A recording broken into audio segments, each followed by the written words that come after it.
పుణ్యక్షేత్రం సింహాచలంలో నిర్వహించిన విష్ణు సహస్రనామము భగవద్గీత పారాయణంలో సుమారు 2000 మంది మహిళా భక్తులు పాల్గొన్నారు. సింహాచల దేవస్థానం ఈవో శ్రీనివాసమూర్తి ఆధ్వర్యంలో ఆలయ సిబ్బంది సహాయ సహకారాలతో ఈ పారాయణాన్ని భక్తులు పాటించారు. ఈ సందర్భంగా నిర్వాహకులు మాట్లాడుతూ భగవంతునికి భక్తునికి అనుసంధానమైన ఈ పారాయణం అని తెలిపారు. పారాయణం స్వామి ఆలయంలో చేయడంతో ఆరోగ్యంతో పాటు సింహాద్రి అప్పన్న ఆశీస్సులు లభిస్తాయని తెలిపారు.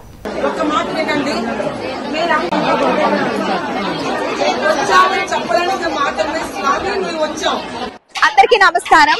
ఈ రోజు మనం విశాఖపట్నంలోని సింహాచలంలో శ్రీ సింహాద్రి అప్పన్న స్వామి వారి దేవాలయంలో ఉన్నాము. ఎంతో ప్రతిష్టాత్మకంగా చందనోత్సవాన్ని జరుపుకుంటారు. స్వామివారికి వైశాఖ పౌర్ణమి చందనోత్సవం టైంలో మొదటిసారి చందనం పూత పోయడం జరుగుతుంది.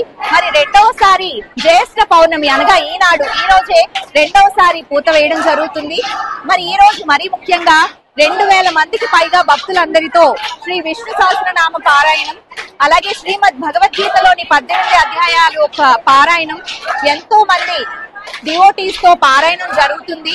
అలాగే వేద పండితుల ఆధ్వర్యంలో, మరి కమిటీ మెంబర్స్ దేవస్థానం వారి ఆధ్వర్యంలో, అలాగే కమిటీ మెంబర్స్ శ్రీమతి రామలక్ష్మి గారు మరియు శ్రీమతి గీతా సత్యవతి గారి ఆధ్వర్యంలో ఈ కార్యక్రమం ఎంతో ఘనంగా నిర్వహించబడుతుంది. మరి ముఖ్యంగా 3వసారి ఆషాఢ పౌర్ణమి టైంలో గురు పౌర్ణమి అని కూడా అంటారు. ఆ రోజు మనకి స్వామివారి 3వ చందనం పూత వేయడం జరుగుతుంది.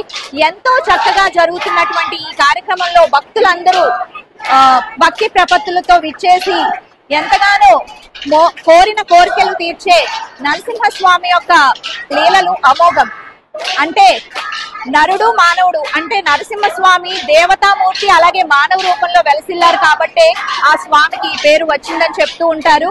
మరి ఎప్పుడు నిత్యం చందనోత్సవాన్ని ఒక్కసారి మనకి నిజరూప దర్శనం ఇస్తూ ఉంటారు స్వామివారు.